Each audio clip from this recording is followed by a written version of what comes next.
ముంచుకొచ్చేస్తున్న AI గండం, షేక్ అయిపోతున్న IT industry, మనుషుల అవసరం లేకుండా ఆ మనుషుల కోసం కంపెనీస్ ఇండియా వైపు చూడకుండా ఏఐతోనే పని కానించే దిశగా ఐటీ కంపెనీలు అని TV9లో నేను ఒక సెన్సేషనల్ న్యూస్ చూశాను. TV9కి నాదొక ప్రశ్న. అయితే ఇప్పుడు ఏం చేద్దాం అంటారు? అందరూ సాఫ్ట్వేర్ జాబ్స్ మానేసి ఇళ్లలో కూర్చోవాలా? ఎందుకు హాఫ్ నాలెడ్జ్తో జనాలు మీరు ఇలా భయపెడుతున్నారు? మీకు ఒక బేసిక్ థింగ్ చెప్తాను, గుర్తుంచుకోండి. క్యాలిక్యులేటర్స్ వచ్చిన తర్వాత స్కూల్స్లో పిల్లలకి మ్యాథ్స్ నేర్పించడం మానేశారా? లేదా మ్యాథ్స్ టీచర్స్ అంతరించిపోయారా? లేదు కదా. క్యాలిక్యులేటరు, కంప్యూటరు ఇలాంటివన్నీ mere tools. They can't replace human beings. AI కూడా అంతే.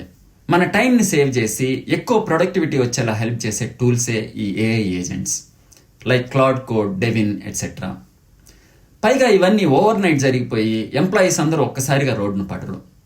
ఒకవేళ ఈ టూల్స్ని యూజ్ చేయడం ఎసెన్షియల్ అని కంపెనీస్ కనిపిస్తే వాళ్ళ ఎంప్లాయీస్కి వీటిపైన ట్రైనింగ్స్ ఇస్తారు.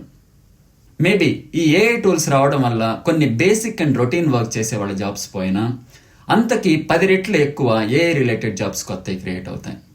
Like prompt engineers, machine learning engineers, AI solution architect, AI auditor, AI product manager, many other jobs like this. Got it? చివరిగా ఏఐ వల్ల సాఫ్ట్వేర్ ఇంజనీర్స్తో పోలిస్తే ఎక్కువ జాబ్ థ్రెట్ ఎవరికి ఉందంటే మీలాంటి న్యూస్ రీడర్స్కి. ఎందుకంటే ఏఐ అవతార్స్తో మిమ్మల్ని ఈజీగా రీప్లేస్ చేయొచ్చు. కాబట్టి సాఫ్ట్వేర్ జాబ్ చేసే వాళ్ళని భయపెట్టడం మానేసి ముందు మీ జాబ్స్ గురించి చూసుకోండి.